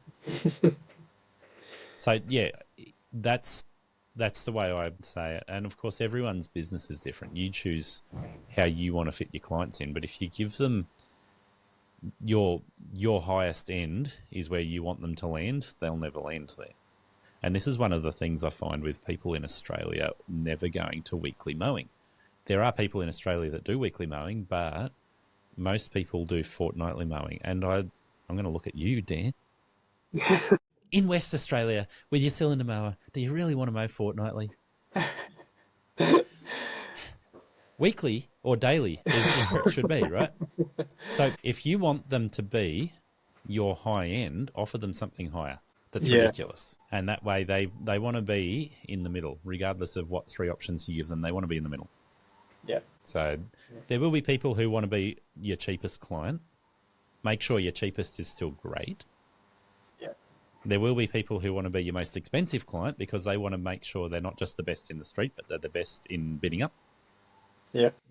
And there'll be people who are very happy to know that you're looking after them well and their lawn stands out in bidding up as being decent. Mm. So does that make sense? And tell me what you think. That's what I recommend, but you choose how your business runs. And then if you can get them to fall in the middle, it's a whole lot easier than trying to make them be the most expensive client you've got. Yeah. Yeah. A lot of it as well is that initial conversation with the client and understanding like what kind of person they are and what they're after. Because I've easily fallen into the trap of assuming that they wanted like a basic maintenance kind of thing when actually as soon as you start asking questions like, oh, would you like me to spray the weeds in your lawn? Or would you like fertilizer program? And like you start building up and all of a sudden they're, more of a high end client. Yeah. So asking them what they want is incredibly valuable, right? And if you don't ask them and you're trying to force them into what you want. Yeah. But sometimes even asking them what they want isn't enough. Like you sometimes have to Help prompt them. help them with what they're actually after. For sure. But yeah, If all you ever do is you try and tell your clients what they need to do in order to be your client, then you're probably really good for our industry, in the sense that most people in our industry want to work solo, just be self-employed, choose their own schedule, feel like they're in control and like they've got the flexibility to do what they want, right? Yeah. If you actually want to be in business and you go, okay, it's really valuable to learn some business skills, that's where you go, I'd really need to understand the customer and what they want. You can still direct them to what works well for you, but understanding the customer and what they want so that you make sure you're actually meeting their needs well is incredibly important. Yeah, absolutely. I just feel like I try to go above and beyond, not in a sense where it's like, I'm not spending time with the family, but, I'll go past on a day that I'm not working there and just to check on things and, Yep. Message them like, oh, how you going? And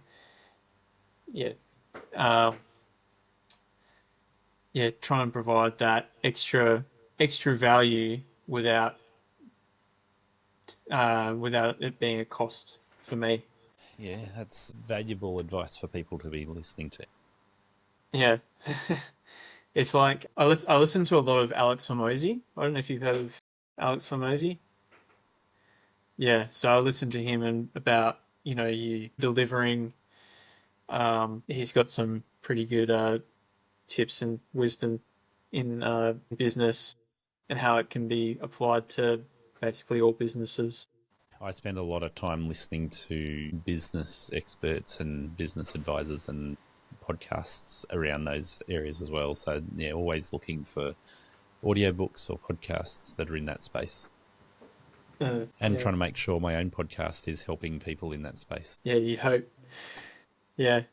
I think one of the problems I see on that a lot of people, just with say LMCA, a lot of issues I've seen with people is it's when you look at it closely, it's just communication with the client,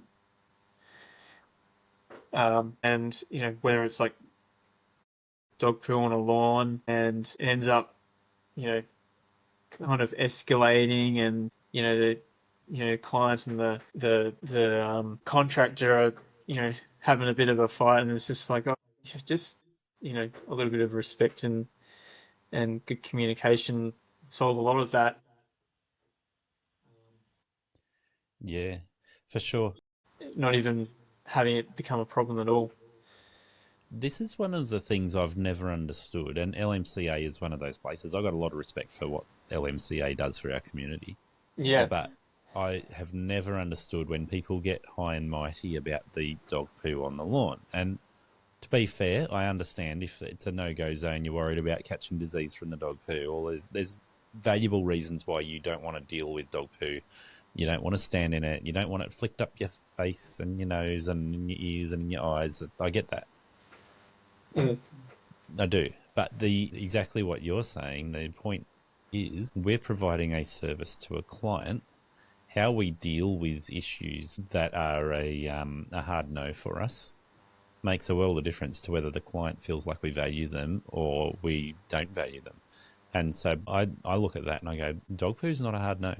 I don't have a problem with it. I do have a problem with it, but I don't have a problem with it from the point of view of going, well, I can provide a service for a client and just factor in the fact that they have a dog and there's dog poo there. So when I quote a job, do I have a conversation with the client about the fact that they've got a dog, and do they want me to pick up the dog poo, or do they want to pick up the dog poo?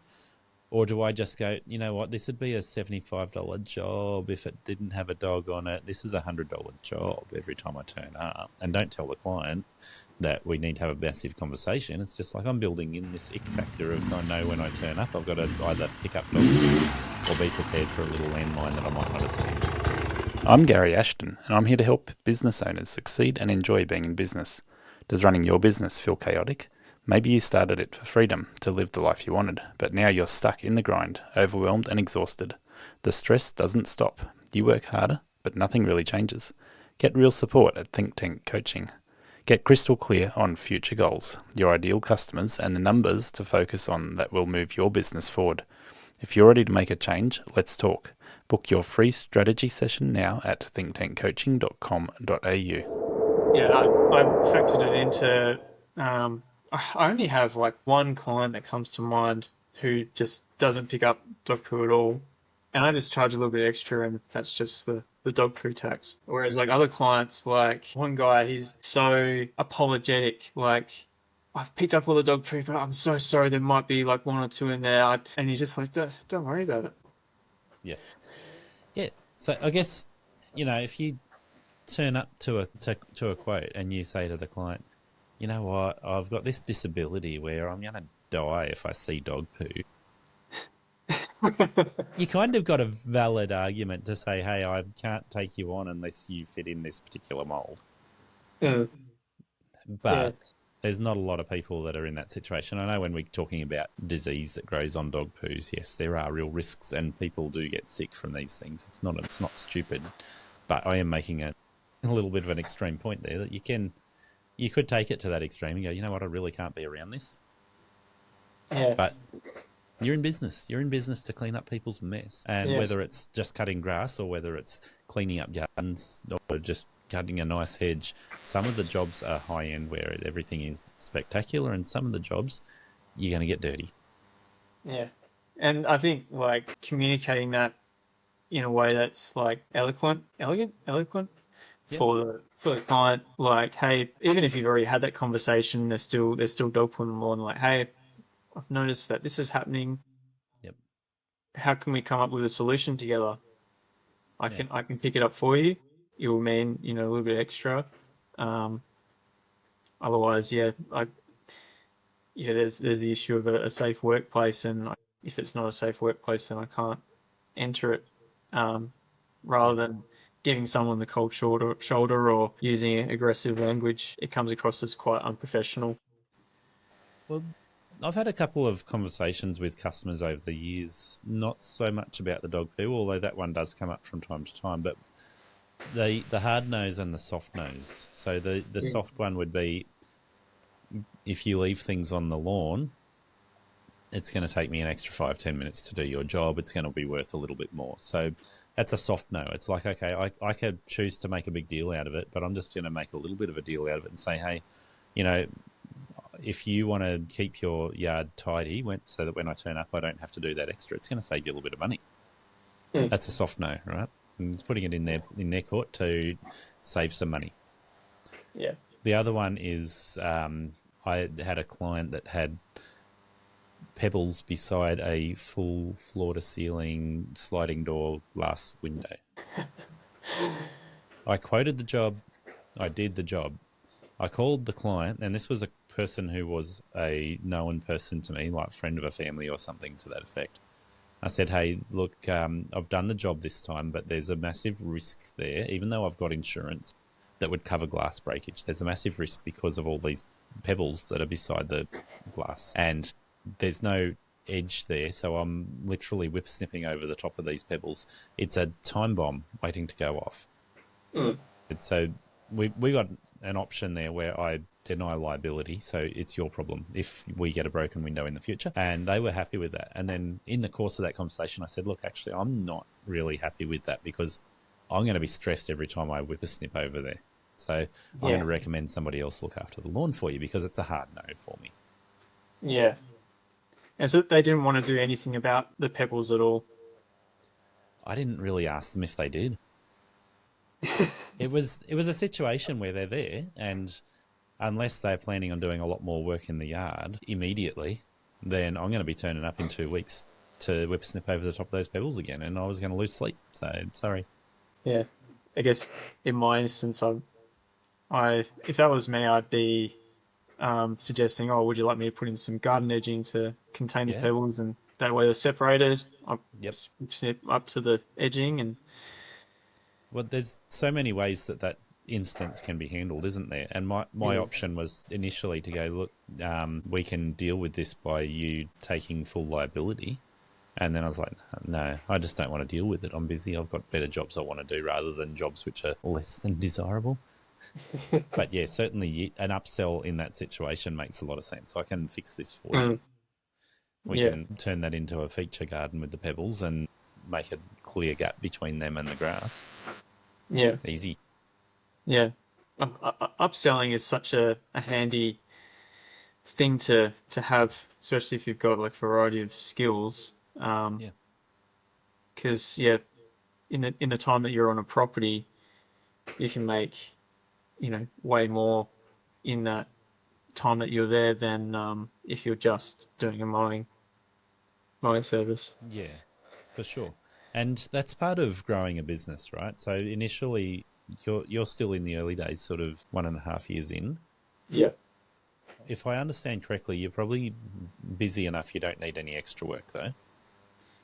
Yeah, well, people say that, winter's the quiet season. I'm very busy. Yeah, which is interesting, right? Like you're busy enough you don't need extra work. But if you manipulate and massage your clients to get more value out of them, and that means getting more value out of existing clients as well as hiring and firing. So you're taking on new clients that are better value, getting rid of your lower value clients, all those sorts of things. Then that's one of the tools in your pocket, is to upsell your existing clients on things that are really valuable for both you and them. Yeah, exactly. And like with a lot of like the larger kind of landscaping jobs, I just say, look, I do that from May until September. Yeah. And so, yeah, I've accumulated all these jobs. They've just been kind of sitting there, and then, come May, just started working through them in that kind of back end of the week. Like I said, Thursday, Friday. And yeah, it's just, has kept me very busy. Yeah. That's good. So, Dan, can we, this point in the interview, I don't want to keep you all night. I mean, it's 5 p.m. my time. It must be like 3 p.m. your time, right? Yeah, 3:10. I don't want to keep you all day. But how are you going in business at this point in time? You look over that last year and a half. You've learned a lot of things in business. Obviously, you already had the skills of your horticulture background, your beekeeping background, all the various different things you've done. But you've learned a lot of things in that year and a half in business, right? So have you reached a point where you're really happy with where you're at in business, making enough money, having the right clients? Are you wanting to double your income over the next couple of years? Yeah, I mean, like, I don't know, maybe it's just the way I'm wired, but I don't think I'll ever be happy. That's good if it's going to keep you in a mindset of growth and getting more out of it.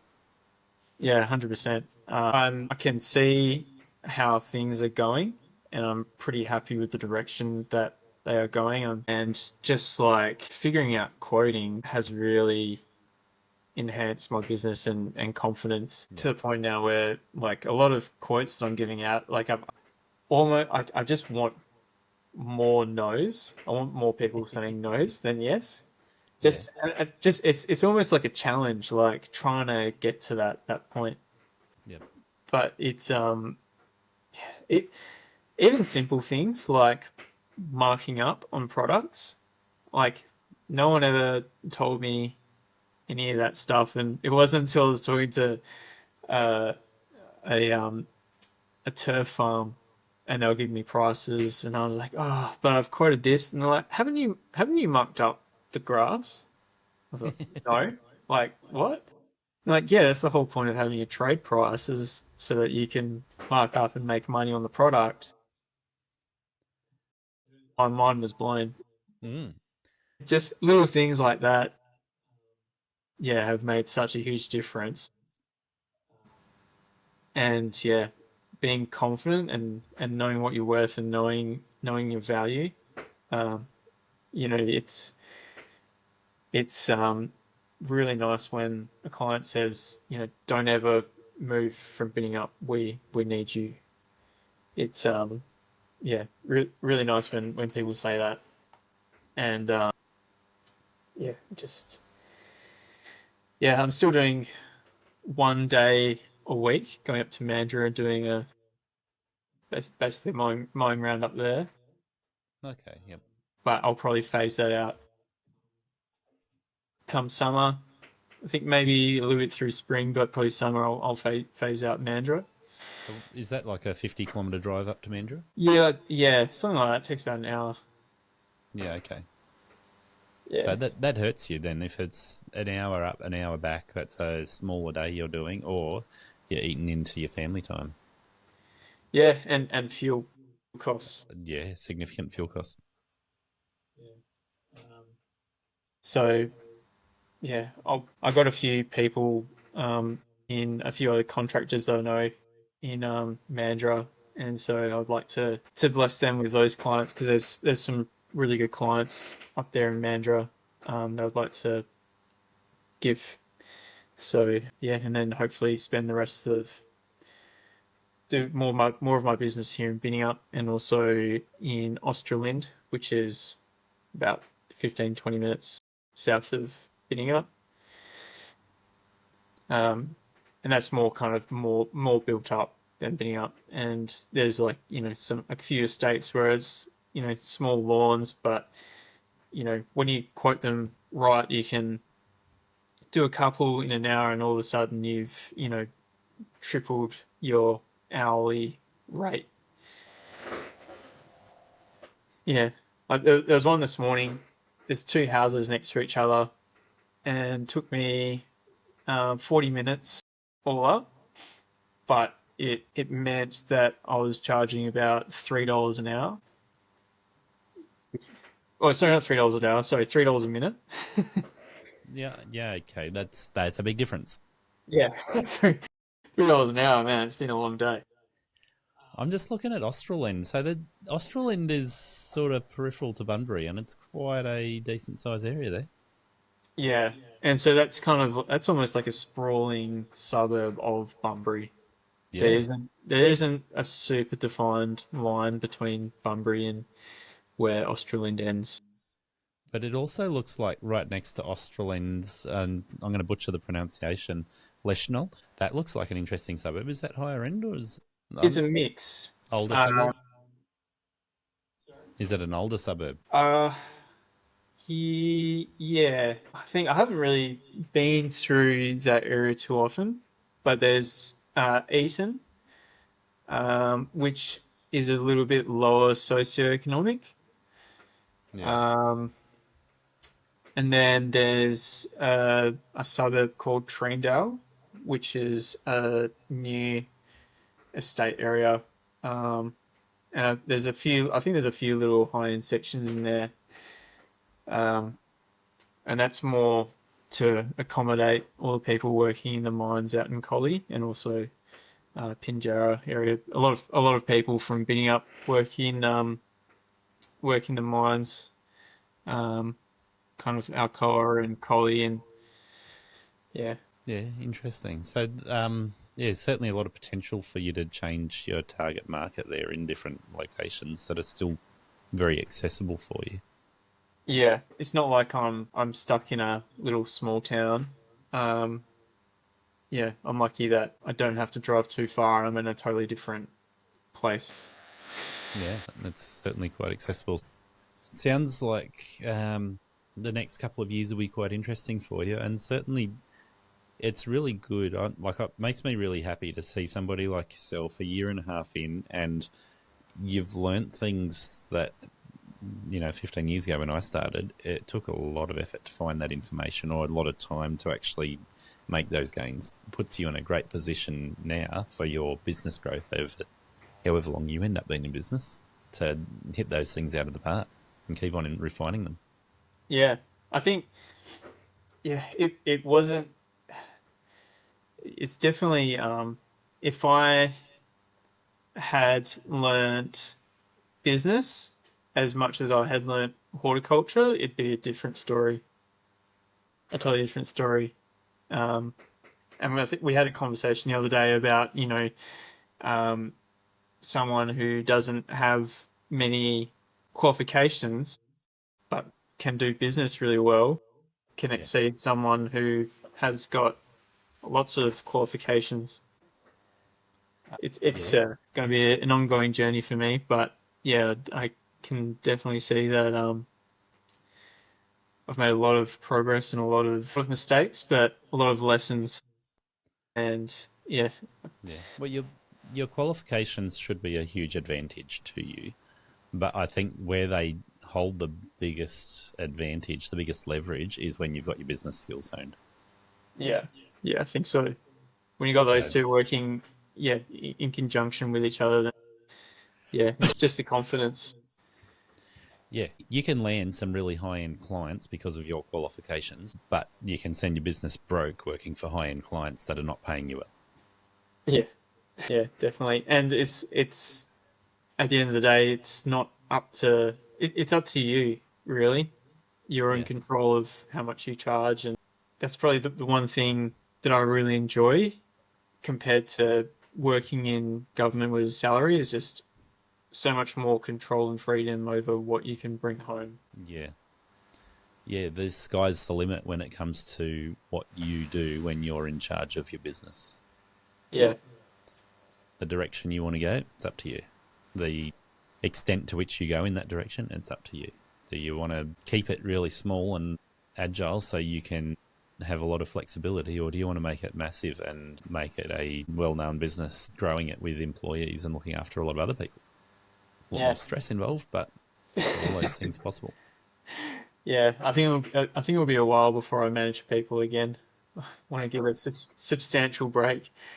Well, you've got the skills to do it, though. If you look across our industry at the number of people that start employing somebody and they don't have the skills, the problems, and I've done this, right, so I know it well, is you put on an employee, you realise that you didn't know what you're doing, and you have to let them go again because you're not profitable, or you're not looking after them well, you're not paying them well, or whatever it is. You've got the skills to be able to manage employees already. So get the business skills in line to match your existing management skills, and you can hit that out of the park if that's what you want to do. But if you don't want to, you don't have to because you're the boss. Yeah, I get. Yeah, that's the thing. It's just like I feel like there is a bit of pressure in the industry to grow your business and hire people. Yeah, exactly.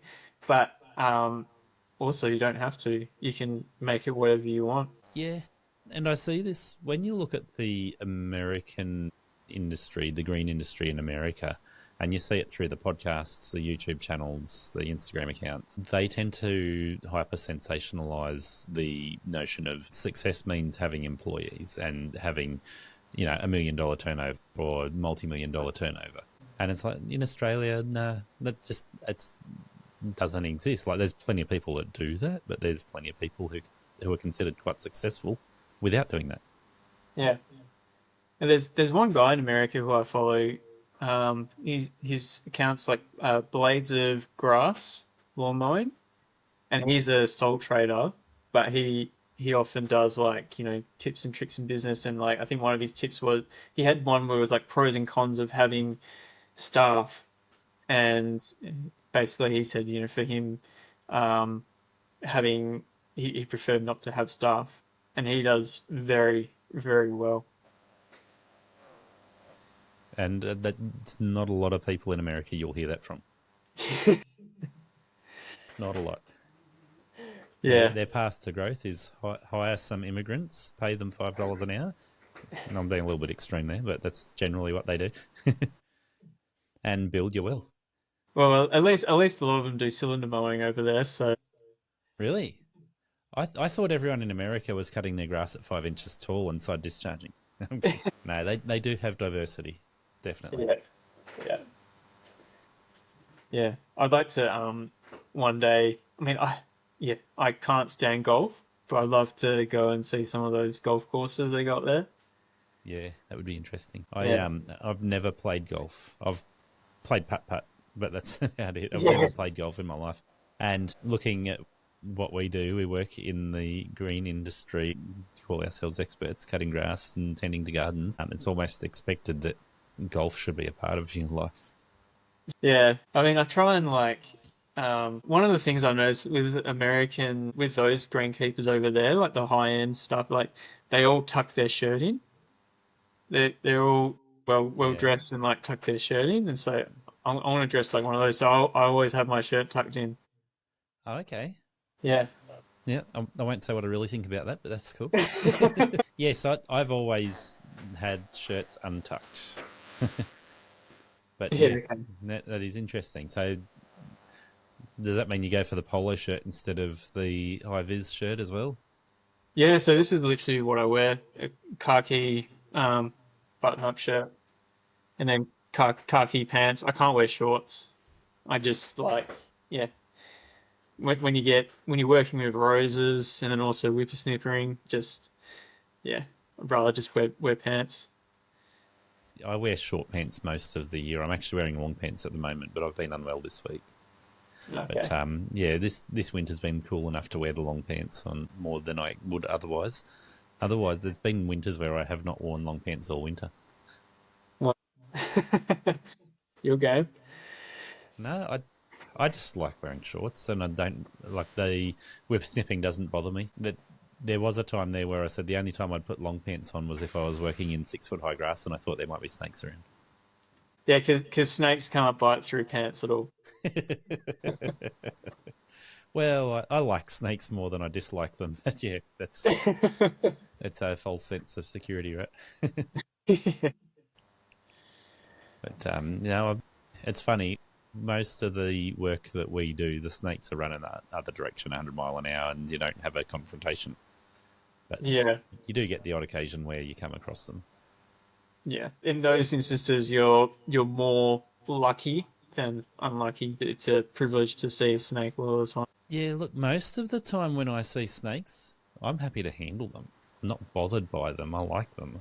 I wouldn't choose to handle your most venomous, your brown snakes and taipans, etc. But yeah, your carpet snakes, your pythons, your green tree snakes, all those sorts of things, like no problem at all. They're Yeah, lovely, okay. lovely snakes to pick up and handle, not a problem. I don't Redirect them think away I don't from the think we've work. got too many of those over here.